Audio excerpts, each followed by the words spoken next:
Então, cuidado aqui com a contaminação via sangue, né? E pode resultar no ferimento com agulha. A sífilis é muito difícil o outro profissional se contaminar, tá? Normalmente tem que estar entrando em contato com pérfuro cortantes, né? Então, cuidado a questão de uma eventual, né, contaminação aí, se houver a contaminação com pérfuro cortantes, imediatamente avisar o seu gestor, tá? Independente de como foi a forma, imediatamente avisa o seu gestor, porque tem que entrar com os exames e a medicação o mais rápido possível, tá? E a coqueluche, né, gente, que em geral é mais uma situação envolvendo crianças ali, né, mas a grande questão é que você pode levar a coqueluche para casa. Você é um adulto, por exemplo, né, então no adulto essa doença ela acaba não evoluindo de forma tão perigosa, mas no paciente pediátrico ela pode evoluir de forma um pouco mais perigosa.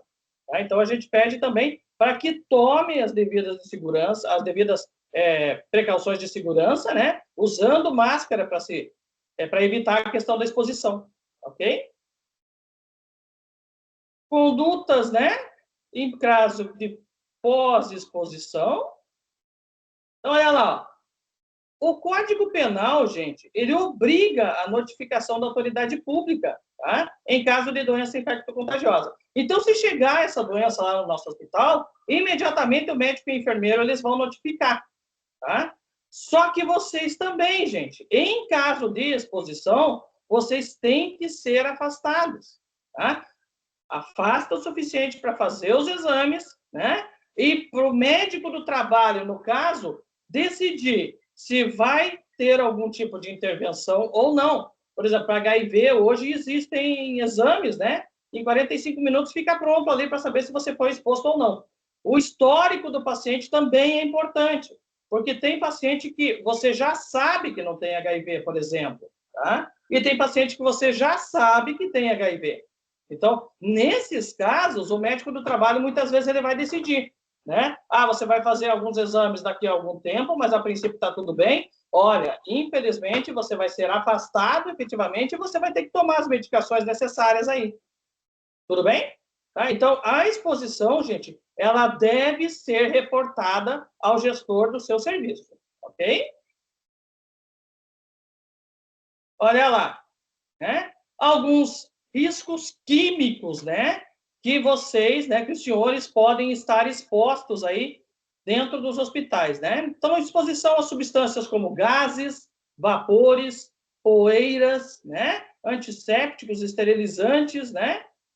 Metais pesados, tudo isso tem dentro do hospital, tá? Então, vocês têm que tomar esses cuidados, principalmente na hora de entrar, se é que vocês vão entrar em áreas privativas, tá? O ideal é que não entre, só vão entrar em caso de real necessidade e de preferência na companhia de alguém responsável, de alguém que conheça esse departamento, saiba o que tem lá dentro e formas de vocês não se contaminarem, ok? Ou não se exporem a esse tipo de situação, tá? Então, os riscos, né, gente? Pode ter situações envolvendo pele, pode ter situações envolvendo olhos, queimaduras, doenças respiratórias, né? Doenças do sistema nervoso, é típico dos metais pesados, né? Doenças nos rins, né? Fígado e até mesmo alguns tipos de câncer. Então, você pega, por exemplo, radiação ionizante. Tá? Claro que hoje em dia nos hospitais o risco é bem menor, no passado já foi bem maior, mas ainda existe risco, consequentemente nós ainda temos que tomar alguns cuidados, ok? E os riscos físicos, né, gente? Que pode ser o quê? Exposição à radiação, vibrações, pressões anormais, temperaturas extremas, radiações, né, gente? Tá? A questão dos ruídos. Você pega um equipamento de ressonância magnética, por exemplo. Gente, ele faz barulho. E bastante. Tá? Por exemplo, você está lá, próximo ali, aonde está sendo feito o abastecimento do oxigênio hospitalar. Gente, o caminhão faz uma barulheira. Tá? É bem barulhento. Ok? Pressões anormais. Gente, câmera hiperbárica. Para tratamento aí das feridas importantes. Algumas doenças aí, elas são tratadas dentro dessa câmera hiperbárica. Tá? São pressões anormais de oxigênio, são pressões muito altas de oxigênio e não é para ficar entrando lá dentro, a não ser que haja recomendação médica. E o próprio paciente é preparado para entrar, ok? E, ó, a questão dos riscos ergonômicos, né, gente? Então, essa questão do risco ergonômico hoje não é mais só uma questão de postura, tá, gente? Então, a questão do estresse, que a gente vai trabalhar ali no segundo vídeo, né? Essa questão de carga de trabalho excessiva. Hoje se fala bastante dos fatores biopsicossociais ali, né? Que teve mudanças em algumas normas ali, justamente por quê? Porque a NR17, gente, ela está falando sobre tudo isso. Então, não é mais sobre carregar peso, né? E não é mais só sobre posturas inadequadas ou o paciente ficar muito tempo em pé. Não é só sobre isso, né? O trabalhador ficar muito tempo em pé. Não é mais só sobre isso. Hoje, o trabalhador ele é avaliado como um todo, tá? Então, hoje, ergonomia é muito mais do que apenas uma condição, né, de postura inadequada, né? Nós temos também o carregamento de peso, né? Se caso alguns senhores houver a necessidade de carregar peso, né? Longas jornadas de trabalho, né?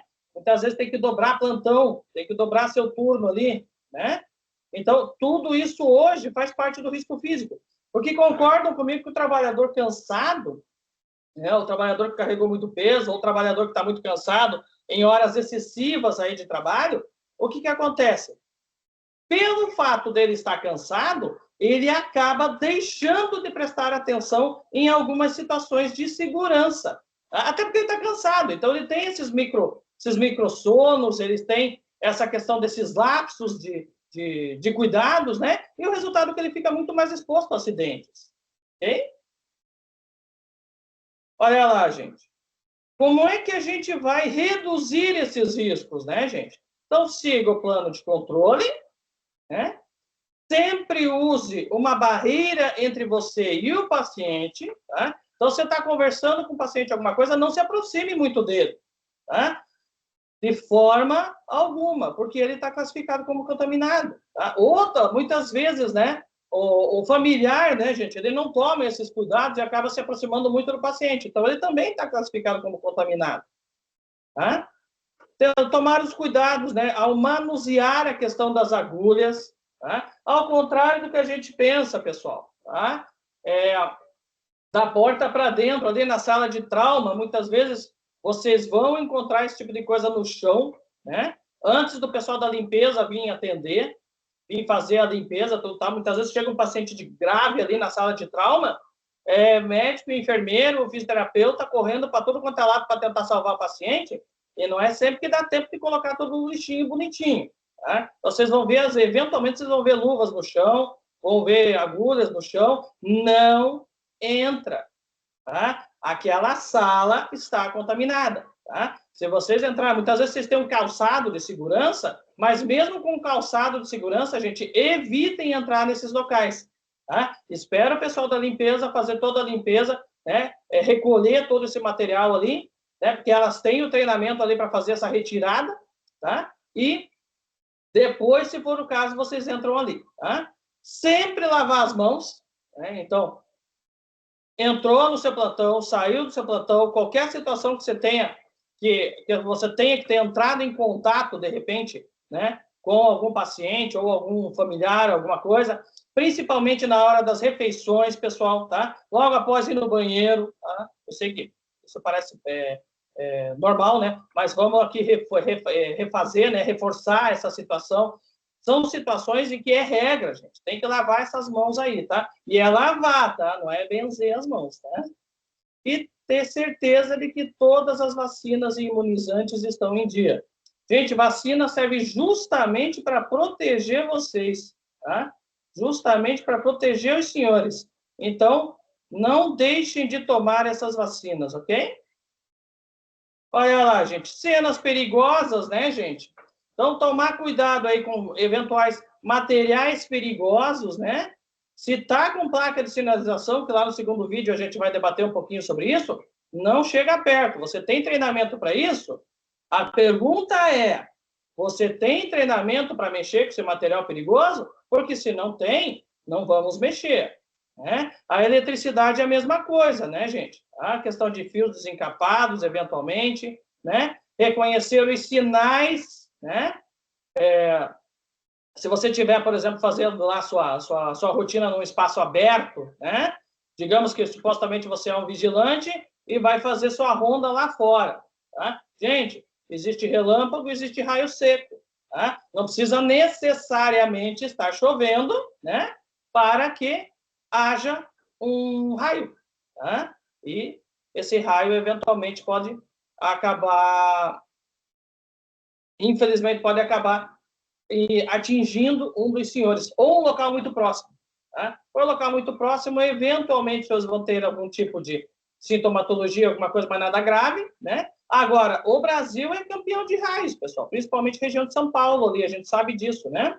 Paraná está começando a ficar assim também, né? Então, infelizmente, isso pode acontecer, e a gente tem que tomar esse cuidado, né?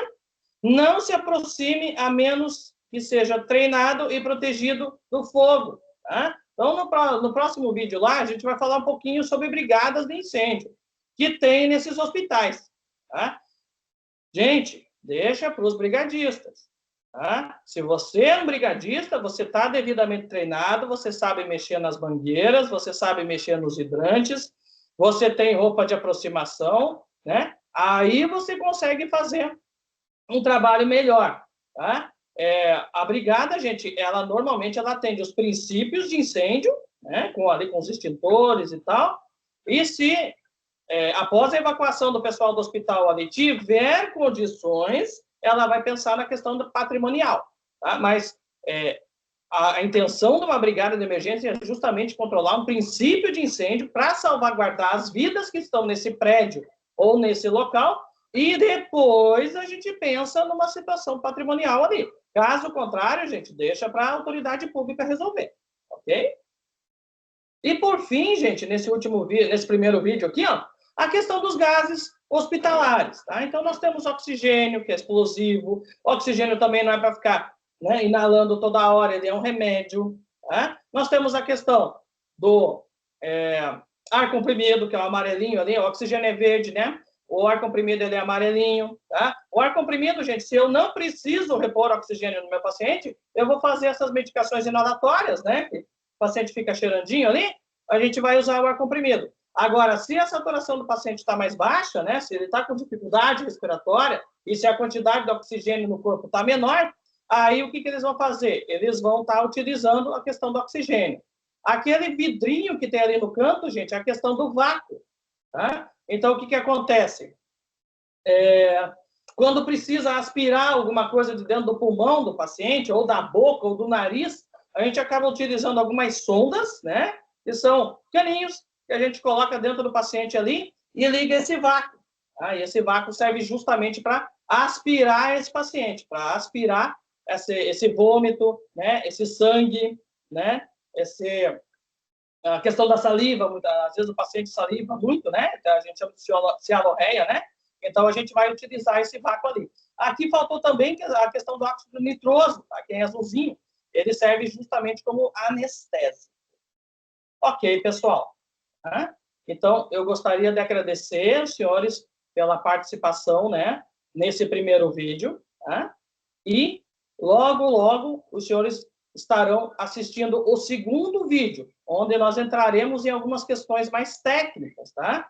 Justamente para os senhores terem uma ideia de como se comportar no ambiente hospitalar ali e como estar podendo atender, né, os nossos clientes, afinal de contas, os pacientes e seus familiares hoje são classificados como clientes, né? E nós temos que atender eles da melhor forma possível, ok? Muito obrigada, gente.